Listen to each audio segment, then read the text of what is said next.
अस्सलामुअलैकुम दोस्तों, उम्मीद है आप लोग सब खैरियत से होंगे।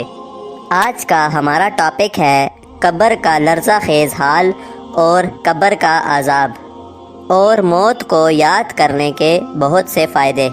हज़रत अबू सईद रज़ी अल्लाह ताला अन्हु फरमाते हैं कि हुज़ूर सल्लल्लाहु अलैहि वसल्लम एक दफ़ा नमाज के लिए तशरीफ़ लाए तो सहाबा कराम को हंसते हुए देखकर इरशाद फरमाया कि लोगों, अगर तुम ख्वाहिशों को मिटा देने वाली मौत को याद रखते तो तुम हंसते नहीं।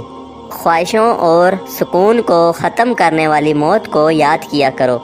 तुम में से हर एक की बनने वाली कब्र से रोज़ ये आवाज़ आती है कि मैं गुर्बत की जगह हूँ, तन्हाई का गड़ा हूँ, मट्टी का मकान हूँ, सांपों, बिच्छुओं, कीड़ों मकोड़ों से भरी अंधेरी कब्र हूँ। मुसलमानों सुनो, जब बंदा मोमिन दफन किया जाता है तो कब्र उसे खुशामदीद कहती है और कहती है कि मेरे ऊपर जितने लोग चल रहे हैं उन सब से तू ही मेरा ज़्यादा महबूब था।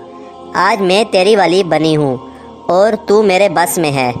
फिर जहाँ तक मुसलमान मैयत की नज़र पहुँचती है वहाँ तक कब्र को खोल दिया जाता है और जन्नत की तरफ से उसके लिए एक दरवाज़ा खोल दिया जाता है। और जब कोई गुनहगार या काफिर बंदा दफन किया जाता है तो कब्र उसे कहती है, ऐ बुरे शख्स, ना मैं तुझे खुशामदीद कहूँ और ना मरहबा।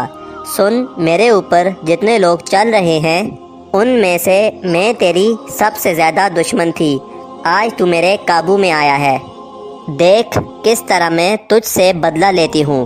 फिर कब्र चारों तरफ से सुकड़ने लगती है और खूब दबोचती है, यहाँ तक कि उसकी दाईं पसलियाँ बाईं पसलियों में और बाईं तरफ की पसलियाँ दाईं तरफ की पसलियों में दाखिल हो जाती हैं। हुजूर अक़दस सल्लल्लाहु अलैहि वसल्लम ने अपने दोनों हाथों की उंगलियों को एक दूसरे में डालकर बताया कि इस तरह दोनों तरफ की पसलियाँ आपस में दाखिल हो जाती हैं और फरमाया, इसकी कब्र में 70 अज़दा मुतय्यन कर दिए जाते हैं जो इस दर्जा ज़हरीले होते हैं कि अगर इनमें से एक भी ज़मीन पर फुनकार दे तो ज़मीन में कोई चीज़ ना उग सके, ना रहती दुनिया तक ज़मीन पर कोई सब्ज़ा नज़र आए, और ये अज़दा इसे क़यामत तक डसते रहेंगे। और फिर हुज़ूर अक़दस सल्लल्लाहु अलैहि वसल्लम ने इरशाद फरमाया, कब्र या तो जन्नत के बागों में से एक बाग है या दोज़ख के गढ़ों में से एक गढ़ा। इसीलिए हमें मौत को याद रखना चाहिए, क्योंकि मौत को याद रखने से इंसान की उम्मीदें कम और ख्वाहिश नफ्स ख़त्म हो जाती है। मौत की तैयारी रखने की वजह से इस दुनिया फ़ानी से दूरी होने लगती है। मौत की तैयारी इंसान को माल की ज़्यादती और लालच से भी रोकती है, वरना इंसान धोखे, गुनाह और जुल्म करके अपनी जान पर गुनाहों के अंबार और उनका बोझ धर के और माल के ख़जाने जमा करके बिला किसी खर्च के वारसों के हवाले करके चला जाता है, बल्कि वो अपने पीछे वालों के मुंह में हराम का लुक़मा देकर चला जाता है जो बाद में उनके लिए वबाल जान बन जाता है।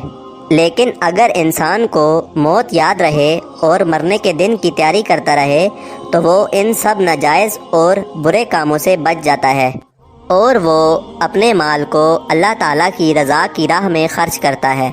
इस तरह उसका माल भी फिर आखिरत में ज़ख़ीरा और मददगार बन जाता है।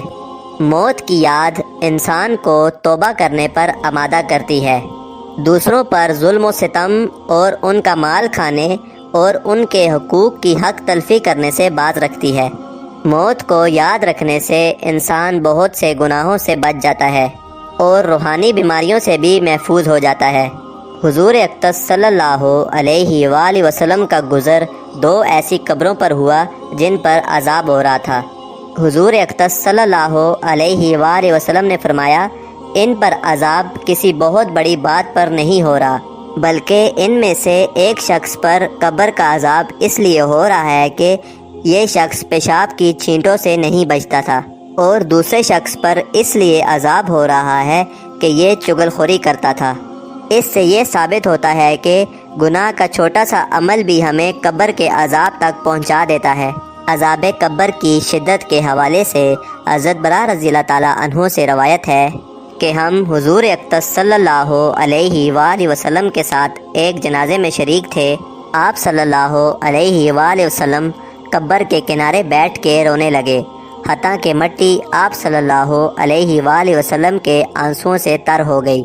پھر آپ صلی اللہ علیہ وآلہ وسلم نے ارشاد فرمایا، اے میرے بھائیوں، نیک اعمال کرو اور قبر کے لیے کچھ تیاری کر لو، کیونکہ تمہارا اصلی گھر قبر ہے۔ اسی لیے مسلمان بھائیوں، نہیں معلوم کہ موت کب آ جائے، وہ نہ بچپن دیکھتی ہے، نہ جوانی، نہ بڑھاپا۔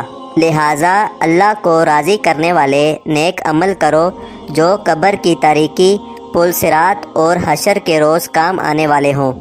اس چند روزہ فانی دنیا کا کچھ اعتبار نہیں۔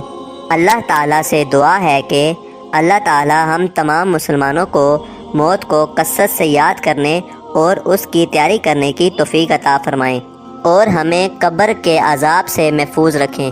آمین ثم آمین۔ چلیں دوستو، آج کا ٹاپک یہیں ختم ہوتا ہے، پھر حاضر ہوں گے ایک نئے ٹاپک کے ساتھ انشاءاللہ۔ ہمارے چینل کو ضرور سبسکرائب کریں تاکہ آنے والی ویڈیوز آپ تک آسانی سے پہنچ سکیں۔ السلام علیکم دوستو، اللہ حافظ۔